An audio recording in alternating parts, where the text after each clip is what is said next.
May daan sa bundok na nagkokonekta sa mga lalawigan ng Quirino Province at Aurora Province. Ganito pala ang makikita mo sa biyahe. Mga bundok sa paligid, may mga ilog, at kalsadang walang katapusang liko-liko. Sa bawat daan, iba-iba ang tanawin. Ito ang mountain pass ng Quirino, Aurora Road. May aksidente rito. Close ban. Grabe. Sana okay lang yung yung driver. Mukhang sila yan, no?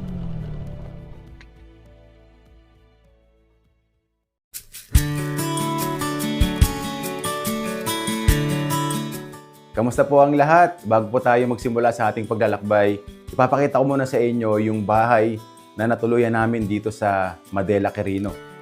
Ito nga pala yung JBT Hotel dito sa Madela. Bali, 2 kama na to. Isang double, tapos ito naman yung extra bed na hinigaan ni Suki. Okay din yung kwarto, air condition at maayos din yung CR nila dito. Paglabas mo naman ng kwarto, ito naman yung bubungad sa'yo na tanawin. Yan o. Mga kabundukan dito sa Quirino Province. Ganyan yung mga tanawin na pangkaraniwan yung makikita dito sa Quirino. Bundok at taniman ng mais.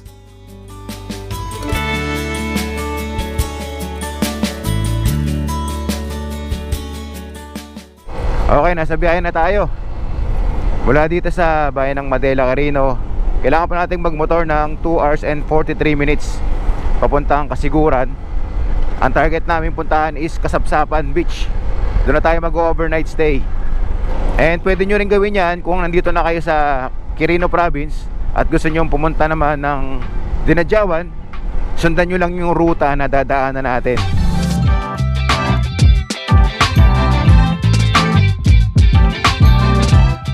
Okay, dito na tayo sa Nagtipunan, Quirino. Yan, dyan tayo pumasok kahapon. Papunta ron sa spot na pinunta natin, yung Bimapor.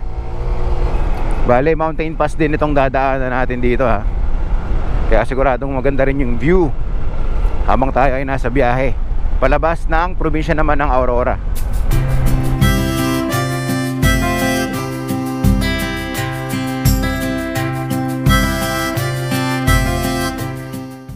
Ay, ito yung tulay dito na mahaba na mayroong magandang view. Yan o, Abag Bridge. Mahaba-haba din to eh. Wow. Tingnan niyo yung view, oh. Bundok, rolling hills, tapos cornfields din. Ito naman yung ilog dito. Baba muna tayo. Tingnan natin. Ito yung tubig dito sa Abag Bridge, oh. Tingnan niyo, ang ganda ng kulay, oh. Tapos may nakikita tayo ditong mga bangka. Para din siyang yung pinuntahan natin nung nakaraan sa General Nakar. Ganun yung dating ng itsura nung lugar na ito eh. Sisimula pa lang tayo sa biyahe natin. Ganito na kaagad yung scenery o yung tanawin na sumasalubong sa atin.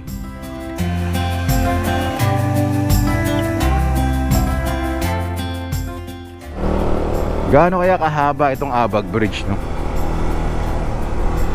Ang laki ng ilog dito. Dami na siguro naliligo dito, no? Nakaka-relax yung lugar.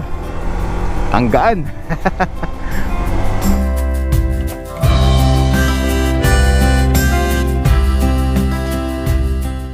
Ito na ngayon yung kondisyon ng kalsada na dinadaanan natin. Mas patindi ng patindi yung zigzag. Tapos pataas ng pataas. Dahil nga mountain pass yung dinadaanan natin. Pa-exit ng Aurora. Balibayan po ng Dipakulaw yung lalabasan natin dito. Ayan o, ahon kung ahon din yung ruta na to.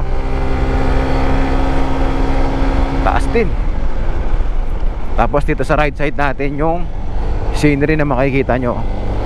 Dami nating madadaan na saging dito sa gilid ng kalsada. Yan, tingnan nyo guys, may open area dito. Di ba? Dito halo na yung tanim sa bundok.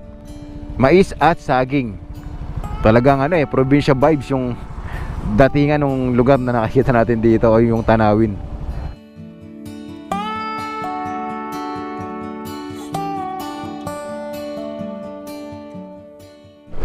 Para din tayong dumadaan sa mountain pass ng Cordillera, oh.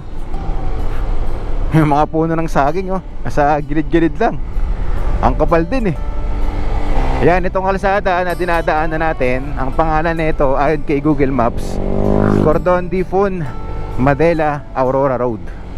Yung tanawin, hazy, kaya hindi masyadong kita yung mga puno doon sa bundok. Maulap. Tingnan nyo, balot ng mga Carabao grass tong bundok, oh. Yung rolling hills. Dito sa parte na to, halo na yung scenery na nakikita natin. Bundok na mapuno, saka mga rolling hills naman dito sa kanan natin. Yan guys, meron salamin dito, kagaya nung sa Asin Road. Ayun, oh. Yan tayo. Hi. Yung salamin na yon nilagay para makita niyo yung kasalubong. Alam mo, ang bumagsak yung bundok dito, nag-landslide, oh. Gumuho yung mga batong malalaki, oh.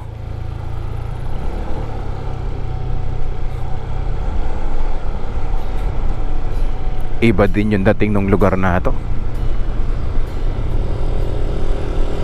Oh.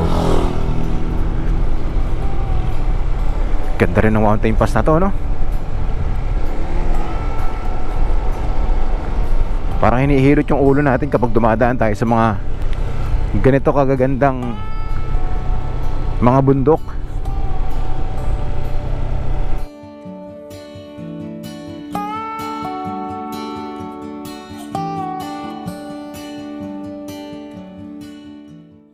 Meron kaming hinintuan dito na kalsada kung saan magandang spot kasi mapuno, kaya malamig dito, presko. Open area, oh. Tapos tingnan nyo yung view sa paligid. Oh, nakaka-relax yung lugar.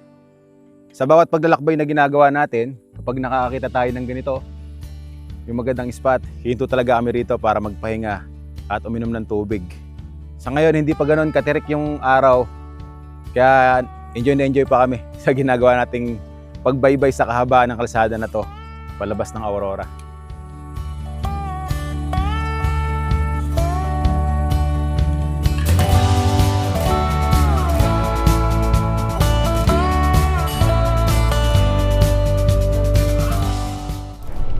Yung mga lugar na napupuntahan natin, no? Yung mga ganitong remote area, iba yung iba yung angas ng lugar, eh. Minto Suzuki, kaya meron dito?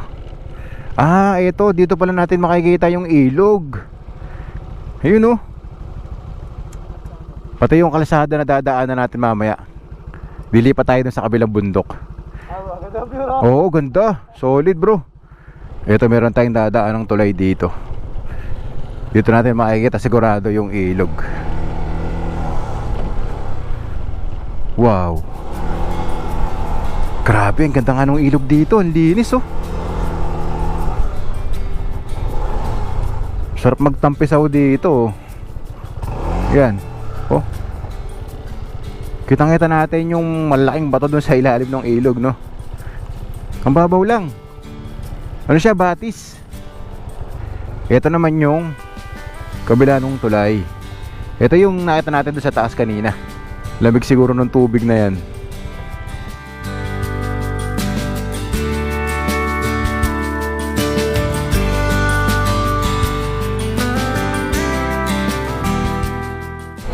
May signage dito. Ayun. To Aurora Province, kailangan nating kumanan. To San Pedro, pakaliwa. So dito tayo. Yan, oh. Meron ulit tulay dito. Yung pangkaraniwan nating nakikitang tulay sa Cordillera, dito sa Cagayan Valley o Region 2. Yan din yung itsura ng mga tulay dito sa ilog. Saan lugar na ba tayo ngayon?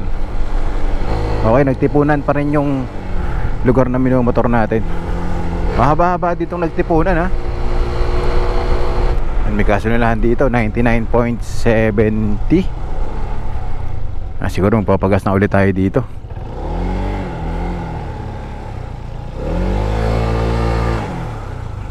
Okay. Grabe, sobrang mahal ng gasolina ngayon, no? 99.70. Kapresyo niya yun sa Aritaw. Baka wala na tayong madaan ng gasolinahan dito sa kahabaan ng kalsada na to, palabas ng Aurora. Kaya ano na tayo, pagas na tayo dito. Magkano po itataas yan kung sakali? Grabe, tatlong piso po pala itataas, no?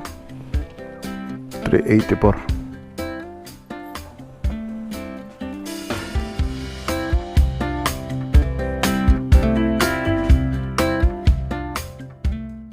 Sana matapos na yung giyerang nagaganap sa Middle East, no? Para bumalik na ulit yung normal na presyo ng gasolina at diesel dito sa Pilipinas.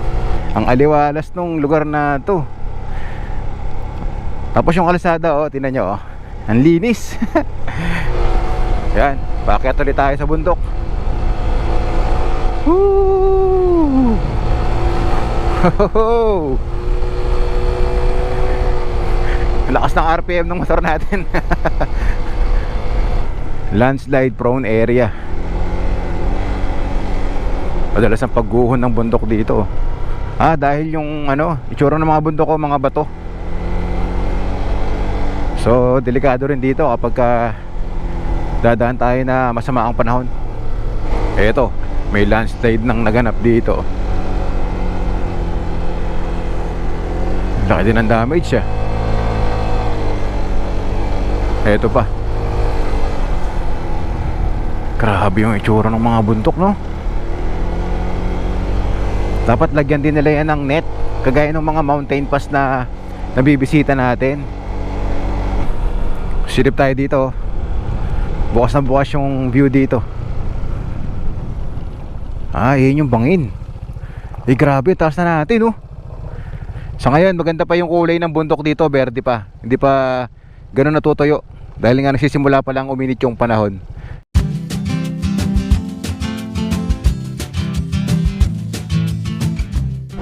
Mas paganda pa ng paganda yung kalsada. Habang palayo tayo ng palayo. Minsan sa mga kapwa nating riders o yung mga kahit naka 4 wheels, sapat na sa kanila yung dumadaan sa mga ganito, nagro-road trip sa mga ganitong klaseng scenery. Yung mga twisties na ganito. Masarap kasi magmotor sa mga ligo-ligong kalsada eh.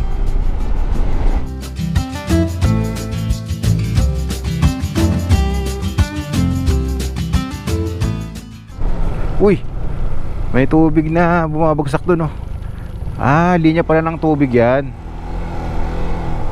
Yung tubig kasi dito sa mga kabundukan, sa matataas na lugar, mga bukal. Bumagal madalas ang aksidente dito. Yan, ito pa yung spot dito na kailangan nating magdahan-dahan. Siya, pababa na. Uy, grabe, ito na nga. Oh, may aksidente rito. Close van. Grabe. Sana okay lang yung yung driver. Mukhang sila yan, no? Grabe natin yun. May nakasulat doon, di ba? Bumagal, madalas ang aksidente rito. So yun, nakita natin. Paglagpas lang natin ng konti, yun yung bumungad sa atin. Nakataob yung close van. Pero dito, tinan nyo guys, oh. Wow. Yun yung ilog, tapos yung mga tao doon nangingisda. Para tayo nakasakay sa drone. Ganun yung pakiramdam dahil nga mataas yung lokasyon natin. Ay. Tapos luntian yung nakikita natin dito na view. Samahan mo pa ng ilog.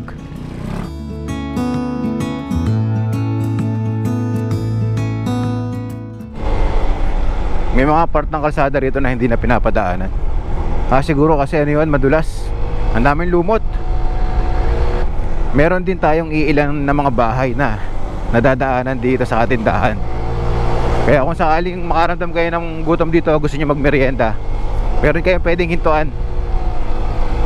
Yung ruta na to may pagkakamukha sa mountain pass na napuntahan na natin sa parteng Ifugao sa Benguet.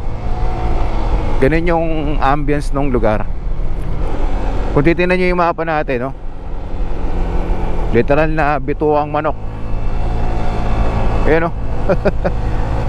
Kaya banking kung banking yung magiging biyahe nyo dito. Yung tipong kakaliwa mo pa lang sa kaliwa, eto na naman. Liliko na naman tayo sa kanan. May eskwelahan dito. Nasaan lugar na ba tayo? Joryong Integrated School. Di Simungal, Nagtipunan, Quirino. Ay, marami din pala mga katutubo dito. Mga Aita ba yun? Or Dumagat? Parang ganun yung mga itsura nila eh. And pangkaraniwan nating nakikita yung mga ganyang tribo sa mga ganitong bulubunduking lugar.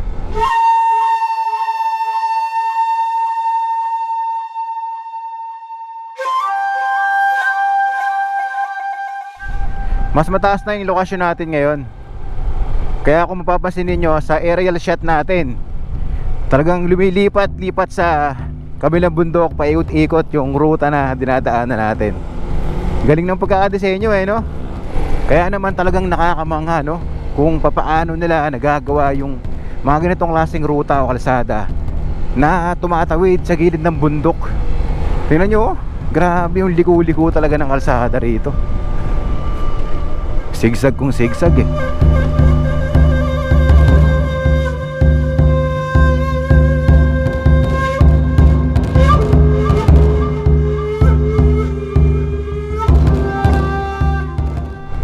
Landslide prone area. Ito yung katibayan na dito talaga gumuguho yung bundok. Lalaki ng tipak ng mga bato. Gara nung kulay nung ano, no, nung bundok. Mamula-mula na may pagka-brown. Kaya nilagyan nila ng mataas na bakod to para masapo yung mga mahuhulog na bato. Dito hindi na pinapadaanan, no? Kasi halos nasakop na nung gumuhong mga lupa at bato yung kalsada. Tingnan nyo, may mga binibenta sila dito. Hindi ko lang alam kung ano yung mga kahoy na yan. Yun yung mga binibenta ng mga katutubo. Wala tayong mapagtanungan dito eh, kasi walang nakapwesto. Ay, may mga orchids pa oh. Oh, yun yung mga orchids sa bundok na nakukuha nila, tas binibenta dito.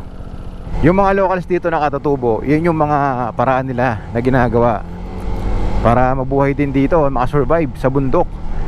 Ito pa oh, warning, falling rocks ahead. Ang dami ng mga batong bumagsak dito.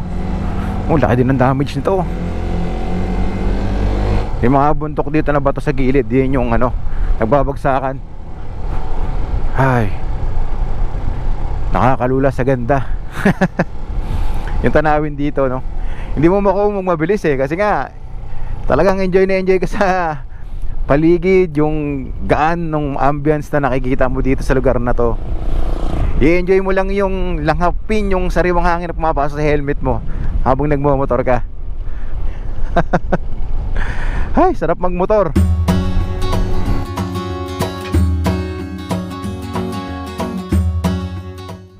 Ay, eto na yung tulay. Paglagpas natin dito, yan na yung ano, Aurora Province na. Hanap tayo ng ano, yan, Barangay Calauocan, Dipakulaw, Aurora. Yun. Ay. Okay. So pagkatapos nating daanan o baybayin ang kahabaan ng mountain pass ng Quirino Province, andito na tayo ngayon sa Dipakulaw, Aurora. So mula dito sa Dipakulaw, Aurora, sa Barangay Calauocan, magmumotor pa tayo ng 1 hour and 46 minutes. Okay, let's go.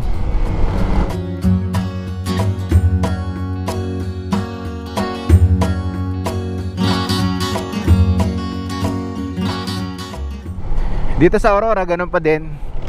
Sobrang gandang tanawin pa rin yung makikita ninyo habang kayo ay nagbumotor. At zigzag. Malulupit din ang mga kurbadahan dito. Wala pa rin katapusan. Nasa mataas sa bahagi pa rin tayo ng mountain pass na dinadaanan natin. Ilan lang din yung mga kabahayan na nakikita natin dito no? Dito sa gilid ng kalsada, marami na tayong nakikita ng mga puno ng nyog. Dahil nga probinsya na ng Aurora to. Sa Quirino, more on ano eh, Maisan, tapos Palayan.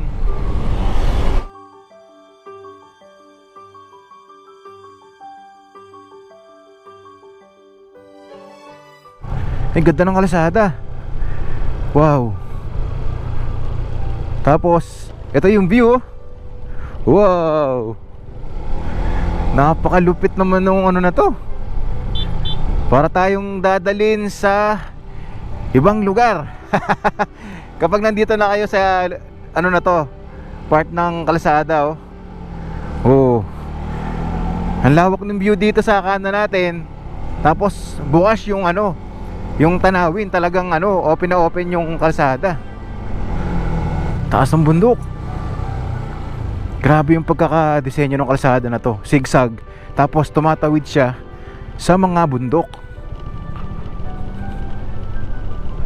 Pababa, tapos yung pagkakaliko nito parang ano, mag-U-turn. Mala bituang manok din yung disenyo, oh. Yan. Oh, di ba? Bali umikot tayo dun sa bundok. Ito na tayo sa kabila ngayon, ano? Paano na tayo? Grabe, napakaganda ng lugar na ito. Woo! The best.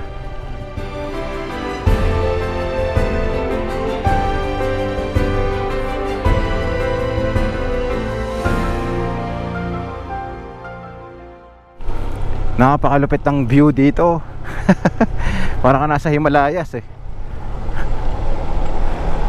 Ito yata yung tinatawag nila ditong leg kabayo. Yung spot na to na talagang grabe yung pagkakakurba. Blind spot, kung blind spot yung lugar na to. Tapos ito yung sasalubong sa'yo. Ayan, buti na lang, oh, nalagyan nila ng net to para masapo din yung mga babagsak na bato at buhangin mula dun sa bundok na bato. Grabe, oh, tinan mo yung bilog ng kalsada, oh. Woo! Naka-stunt na ganun eh. Yan, alalay tayo dito sa part na to. Talagang delikado. Napakalupit ng pagkakadesenyo ng kalsada na to. Walang sinabi yung bitukang manok sa Atimonan. Kapag nadaan kayo dito, liko kung liko, tapos bulusok.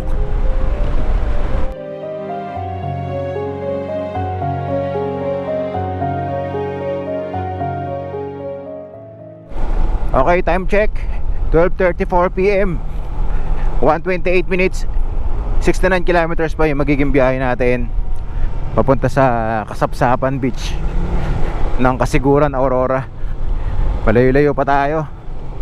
Marami pa tayong pagdadaanan na mga ganitong klaseng kalsada na mala ahas yung pagkakaliko.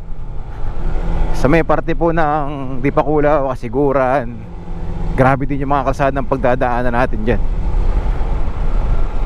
Tahimik ng lugar na to, ano? Payapang payapa. Yung halos wala kang nakakasalubong habang dinadaanan natin yung lugar na to. Tahimik, payapa, malinis yung hangin. Yan yung mga experience mo sa lugar na to, na kahit dumadaan ka ng tanghaling tapat, eh may enjoy mo pa din yung road trip na gagawin mo rito.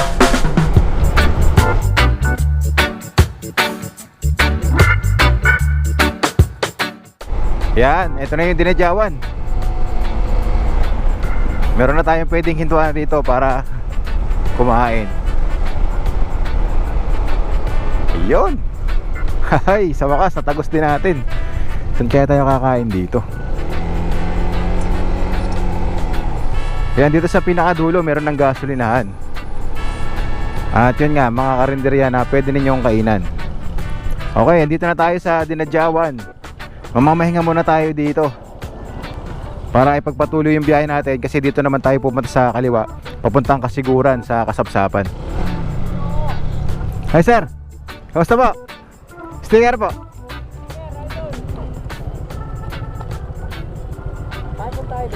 Sa Sa kasiguran. Nakasiguran ulit kayo? Oo. Pinapanood ng mga vlog mo Ay, salamat po.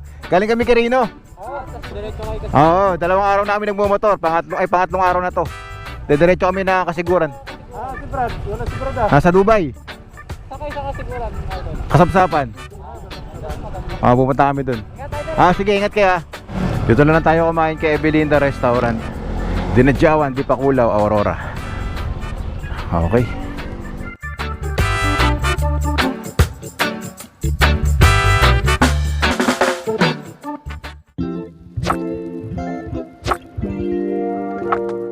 Dito namin napiling kumain ng tanghalian sa Evelinda Restaurant. Ang aming napiling kainin, ito. Tulingan, ginataan. Katapos ng mahabang biyahe mula Quirino hanggang dito sa Dipakulaw, Aurora, makakain na rin tayo. Sarap ng tulingan nila. Malamlam ng gata, ano? Sarap bro, no? Nalo.